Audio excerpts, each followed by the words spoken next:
You keep hearing that the Megalodon might still be alive, hiding somewhere in the deepest part of the ocean, maybe lurking in the Mariana Trench, and part of you wonders what if that's true. That fear sticks in your mind because most people know how massive Megalodon was, but they don't understand the kind of world it actually needed to survive. And once you understand that world, the entire mystery starts to fall apart. In this video, I'm going to show you what Megalodon really was, where it actually lived, why it disappeared, and why science completely destroys the idea that it's still out there, waiting in the dark.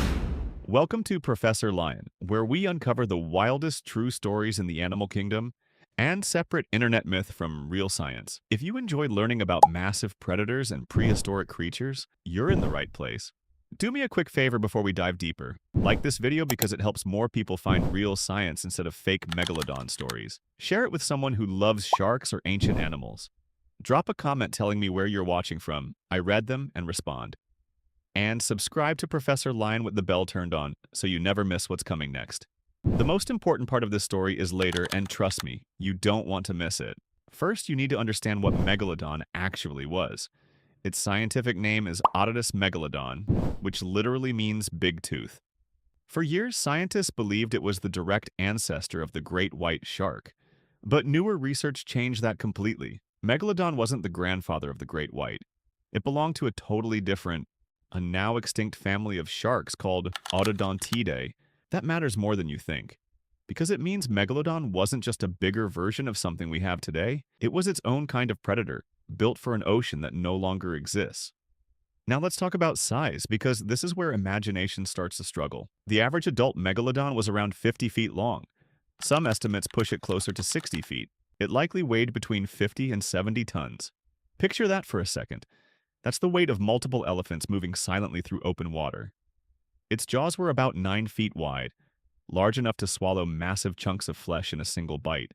It likely had counter shading, dark on top and lighter underneath, the same camouflage many ocean predators use today. From above, it blended into darkness. From below, it vanished into sunlight. Something that huge could still be hard to see until it was already too late.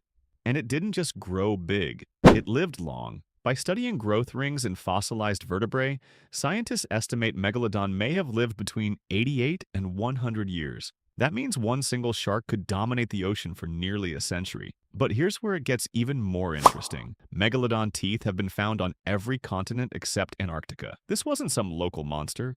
It ruled warm and temperate oceans across the planet for millions of years. But listen carefully, because this next detail connects directly to why the Mariana Trench theory makes no sense. Adult megalodons hunted in open water where large prey lived, but their young grew up in warm, shallow coastal nursery areas. Scientists have identified ancient nursery sites in places like Maryland, Florida, and Panama. These were protected, warmer waters full of smaller prey. And when I say baby megalodon, don't imagine something tiny. A newborn may have already been over 6 feet long. That's bigger than many adult humans. Now here's something darker. Evidence suggests Megalodon likely practiced intrauterine cannibalism.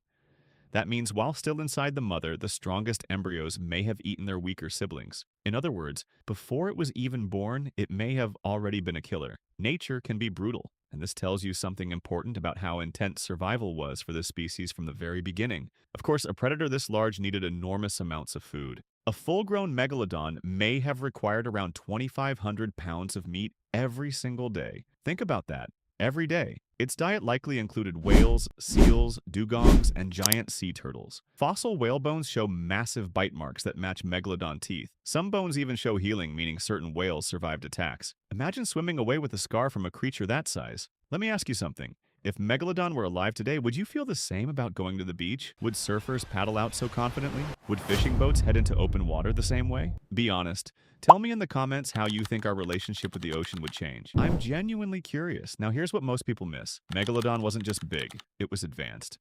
Scientists believe it had regional endothermy, meaning parts of its body could stay warmer than the surrounding water. That gave it stronger muscles and better hunting performance. It likely had electroreception, tiny sensory organs that detect electrical signals from other animals. A beating heart in dark water isn't invisible to a shark like that. And like modern sharks, it constantly replaced its teeth. One fell out, another rotated forward. Over a lifetime, a single megalodon may have shed tens of thousands of teeth. That's exactly why we find so many fossil teeth today. The largest confirmed tooth is about 7.5 inches long.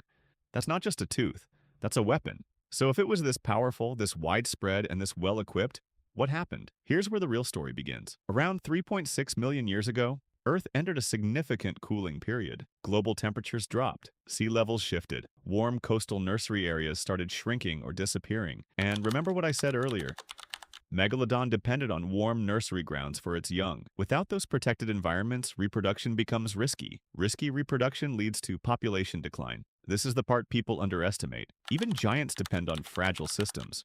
At the same time, many baleen whales began adapting to colder waters and migrated toward the poles. Their movement pulled a major food source away from Megalodon's preferred range. Yes, it had some warm-blooded advantages, but it was still strongly tied to warmer oceans, especially for breeding.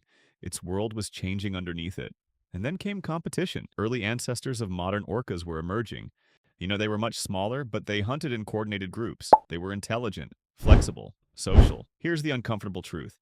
Brute force doesn't always win long-term. Adaptability does.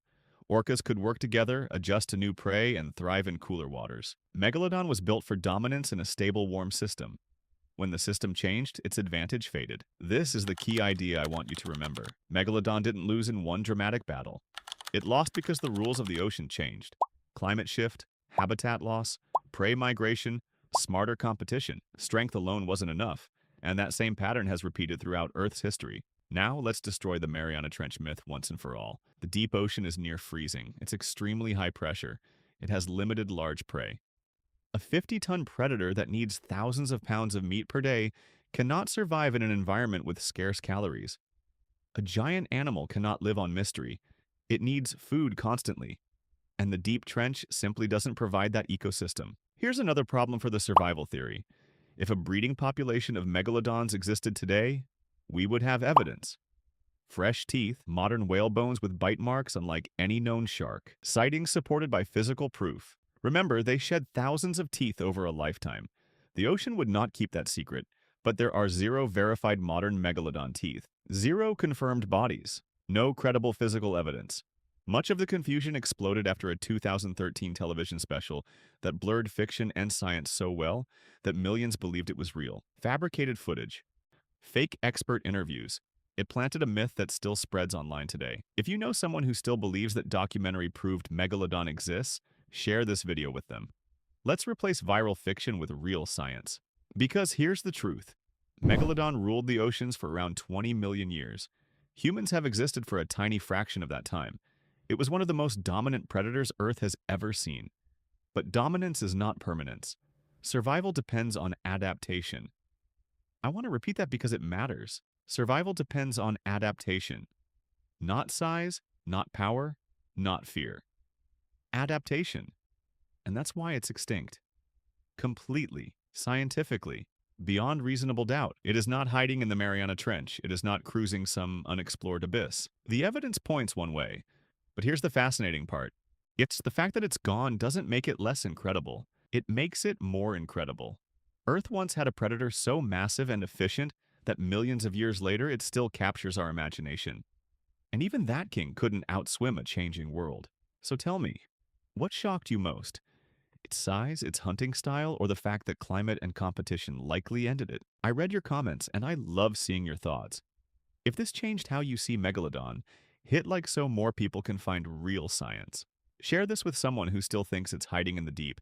And subscribe to Professor Lion with the bell turned on, because the next story dives into a living ocean predator that feels almost prehistoric in its own way. Thank you for watching and being part of this community. The animal kingdom doesn't need myths to be terrifying. The truth is already more incredible than fiction. And I'll see you in the next one.